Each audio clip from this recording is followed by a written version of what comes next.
I'm Thinev. Today we talk about one of the weirdest looking birds you'll ever find in this world. The Ruff. A bizarre and unique shorebird, the Ruff is a medium-sized wading bird.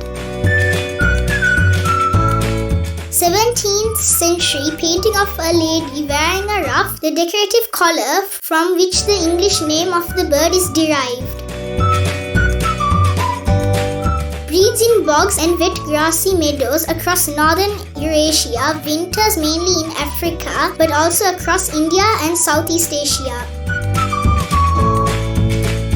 Plumage highly variable, especially breeding males which have fancy neck ruffs that can be black, white, buffy, reddish brown or any combination thereof. Females and non-breeding males can be confusing, usually plain greyish brown overall.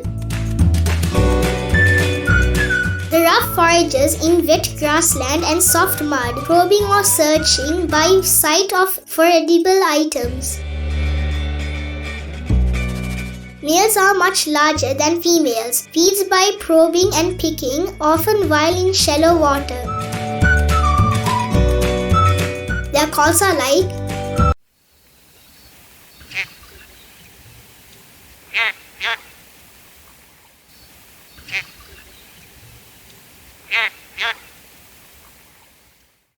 locally named Lovichchiya. I have not seen the ruff. One such place you can see them is in Boondala National Park. Unlike the other popular national parks in Sri Lanka, Boondala National Park is a dedicated bird sanctuary. You get to see many birds, including rare migrant birds. If you're a bird lover, this is a must-visit place.